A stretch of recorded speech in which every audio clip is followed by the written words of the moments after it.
Good morning mga bok. Aga namin, 7:30 pero 7 AM pa lang dito na yan si Sir. Bali meron tayo ngayon dito, Miyusol i125. Ay grabe. Tingnan nyo naman yung itsura. Oh. Yan yung loob. Magpapariwiring si Sir. Daming problema. Minsan gumagana yung mini driving light, minsan hindi. Minsan gumagana yung busina, minsan hindi. Tapos minsan may passing, minsan wala. Kanina walang passing. Kanina hindi gumagana yung mini driving light. Naggalaw yung wiring dahil binaklas ko yung kaka. Gumana na naman. At tignan nyo naman yung itsura. Nakailang balik ka dun, Sir? Dami po, ilang beses na siguro, mga 5. Nakalimang balik si Sir doon sa shop.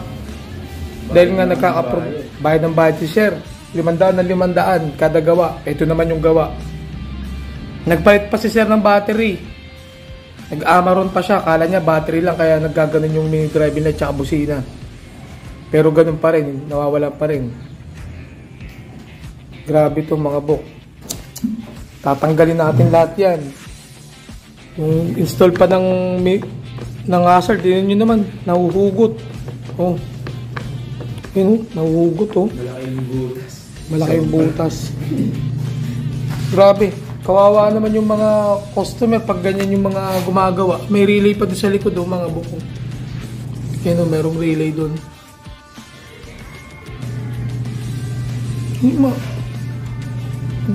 Magbabayad ka ng ganito yung itsura. Kawawa. Nag-umpisa po yan yung sa ginabit niya yung MDL ko eh. Naging ganyan po eh. Ay, nakakatakot to. Mag-create to ng sunog oh. Oh. Ano nyo naman? Tapos yung park light niya rin po, nawala na rin. Hindi ko din po alam kung nangyari. Hindi, talagang maraming magkakaroon ng aberya sa ganyang itsura. Magkakaroon talaga ng aberya pag ganyan yung gawa. Hindi ko alam ba't ganito yung trabaho niya eh. Oh?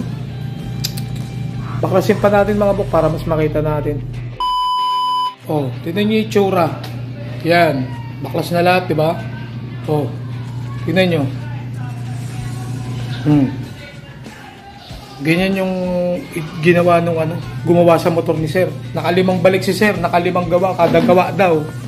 Pinapalitan ng relay. Ayun yung relay niyo. 500 na 500 daw binabayad.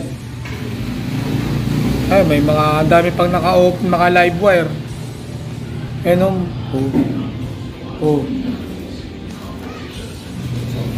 Ayan oh. Wala talaga tayong aasahang ganda dito. Tsaka tibay, wala ka talagang asahan dito. Asahan mo dito sablay. Ayan oh. Ipit-ipit. Sa battery, sa positive, ipit-ipit.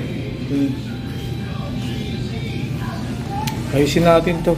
Medyo madugo to mga buk. Baklasin muna natin lahat ng kinabit nung guling gumawa para at least ito, full rewiring to. Tatanggalin natin lahat yan, mga lumang wiring. Para kasi nagloloko na eh. Para maging bago yung maging maayos. At saka yung mga gamit nating wire, mga automotive wire. Kaya mga buk, marami tayong wire dito. Ba't ibang klaseng kulay, puro pang automotive yan. Okay? Babaklasin ko muna mga bok para maging sariwa ulit. Ilan yung nakatap sa battery? Sa negative, ilan yan no? 1, 2, 3. Meron pang nakaipit. 4. 4 ang nakatap sa negative ng battery mga bok. Grabe. Sa positive mga bok, 2 nakatap. Isa nakaipit, ayan. Inipit lang nila. Yung isa naman, terminal, pero matik yan, hindi yan nakahinang. Tapos ang pinakadelikado pa dito, walang fuse box. Walang fuse. Kaya pag nag-short circuit, sunog. Ito, muntikan na to kasi ganitong wiring, tapos nagloloko na, matik yan, nag-short na yan. Kumbaga, hindi pa lang siya nasusunog. Nag-uumpisa pa lang to. Tanggalin pa natin yung iba. A few inches later. Natanggal ko na lahat ng wiring na kinabit nila. Ayan yung mga kinabit nila mga bok. 5 relay mga bok. No, grabe, di ba? Tapos, halos lahat may balat, pinagtapan. Ayan, no? Sa signal light, Ano, sa may flasher relay. Sa headlight, putol. Pinutol nila yan para maglagay ng headlight switch. Sa may signal light, yan, sa may, ano, may tap din. At ito, sa park light, putol lahat yan. Park light, putol din. Sa kabila. Pati yung wiring ni busina, pinutol din nila. Puro putol. Pati dito sa may ano, brake, sa may brake switch, yan, may tap din yan. Ano, may tap. Halos lahat may tap. Kaya medyo masakit din sa ulo. So ngayon, ganito na yung itsura. Ngayon natin wawiringan natin ng panibago na. Meron ng fuse box. 2 relay na lang gagamitin ko dito mga bok. Isang para sa busina, isa para sa mini driving light. Isahan ko na mga bok. Ito mga bok, gagamit tayo ngayon ng lalagyan na natin siya ng fuse box. Nilagyan natin ng H para horn, busina.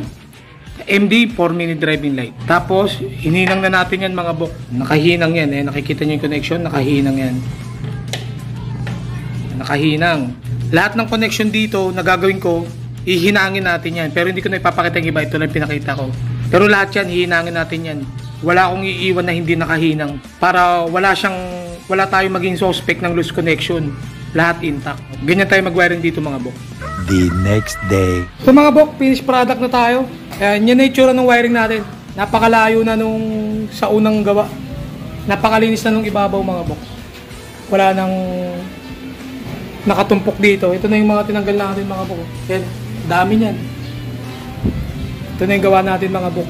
Bali, ito na yung ano, magsimula tayo sa battery. Meron na yung isang terminal na lang. Yan, positive, nakahinang, negative, nandun sa likod. Nakahinang din yan mga bok.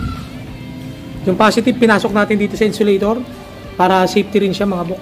Diba? Malinis tingnan. Tapos, meron ng fuse box. Edge, horn, MD mini driving para hindi nagagawa ng kuryente. Gamit natin, 2 relay, isang mini driving light, isa sa busina. Yan, nakasulat. MD, tsaka horn din.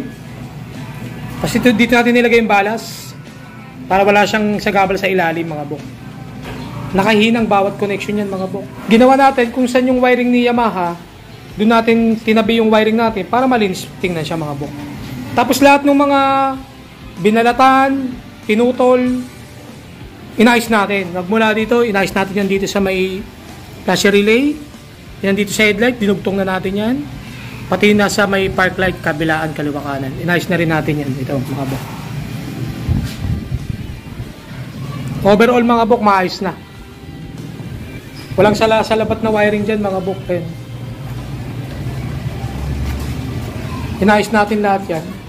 Bali nagsimula kami alas 7. Oras na alas 12 na, 5 oras na. Pero tapos naman na ibabalik ko na yung kaha mga bok. Para makita na rin natin yung resulta. Yan ang itsura niya mga bok. Ang layo na kumpara kanina.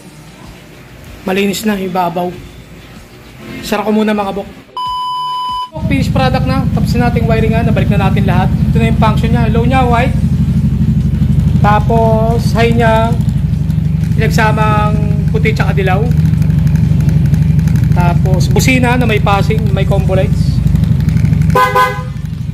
Sabi nga ni sir, lumakas na raw yung busina niya. Tapos ito yung kasi tinanggalan namin yung mga function na ito. Binalik namin sa stock. Parang ito na yung magsisilbing passing ni sir. Lalaruin niya na lang. Yan. Lalaruin niya na lang. Overall mga bok, okay na, goods na. Maugalang yung mini driving light niya kasi hindi maganda yung pagkakabracket. Overall mga bok, okay na. Safety na lahat ng wiring. Yan si sir, dumay pa yan para passing. Pwede ba kita pakita? Okay. Yan si sir, Boss Macho. Bali, nirecommend siya nung kapatid niya. Yung kapatid niya, ako rin yung gumawa ng motor mo. Nirecommend siya sa akin. Ay mga bok. Kaya ingat kayo sa mga research kayo nung background nung shop na pagpapagawa nyo. Para hindi kayo matulad kay sir. 5 relay nakalagay. 5 relay. Tapos ilang beses mong pinagawa ulit? 5 din. Kung ilan yung relay, ganun din yung... 5 beses niyang pinabalik-balik doon sa shop. Hindi naman naayos. Ay mga bok. Kaya ingat-ingat. So hanggang dito na lang mga bok. Sana may natutunan kayo sa sinare nating vlog. Okay, hanggang dito na lang mga bok. Maraming salamat.